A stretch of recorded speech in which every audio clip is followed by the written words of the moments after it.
Hello guys, Colninny here. Today we're going to look at the BF-109-E7 variant. At the time of the Spanish Civil War in 1937, the Emil was one of the most advanced aircraft of its time. In 1938, it won the world speed record of 635 kilometers, or almost 400 miles an hour. This was outstanding because many air forces still operated biplanes. Its British counterpart, the Hurricane, was 50% stick and string, steel fabric. This was an all-metal aircraft. Well, almost, except for its rudder surface. By late 1941, the time of Barbarossa, the invasion of Russia, the E-series was considered no longer suitable as a frontline fighter. So the E7 variant was put into service to act as a ground support on the Russian front. In this sortie, 3 of us are attacking the defenses in a small town. We have 2 E7s for that role and 1 F2 to provide fighter cover. The AA has been eliminated and the lone Russian fighter has been shot down. My target is a bunker right next to a tank. This means we can take our time to choose our targets and destroy them thoroughly.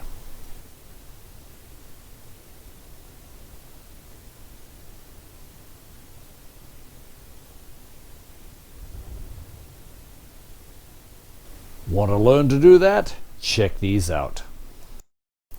Flying down low over the town, I'm looking for any targets that are still alive. And there to the right is a single tank. Each 20mm cannon shell has roughly the same hitting power as a hand grenade. And you have to keep in mind that for every tracer round that you see, there are 4 or 5 non-tracer rounds hitting that target as well.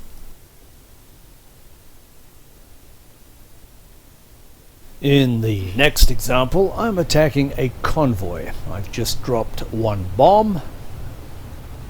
Good hit. Now it's time to go down and strafe. My gun convergence is set to 300 meters. As I'm finding I'm naturally opening fire a little bit early, I'm going to set the convergence to about 400 meters once I get back to the airfield. The E7 essentially had the same firepower as the newer Focke-Wulf 190.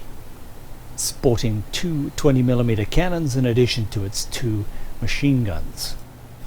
Unlike the F2, F4 and G series, the engine management is not automatic. You'll still need to manage your radiators and oil coolers.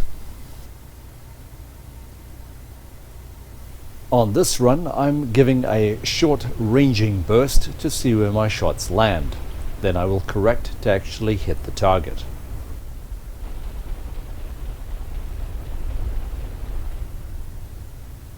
Generally, I keep the same power setting throughout all the phases of the attack. It gives me one less thing to do so I can concentrate on my shooting.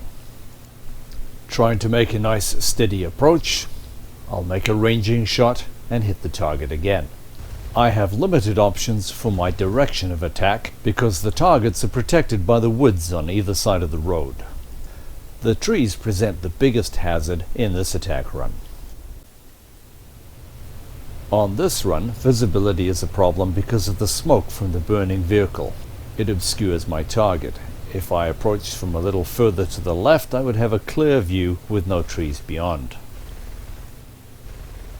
So choose your angles carefully.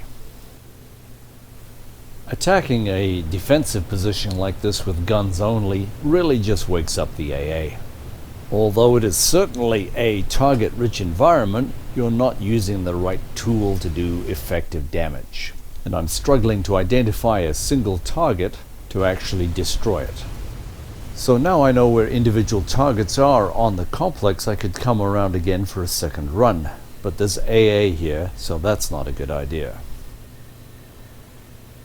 So we'll sneak away without any damage to ourselves, which is always preferable.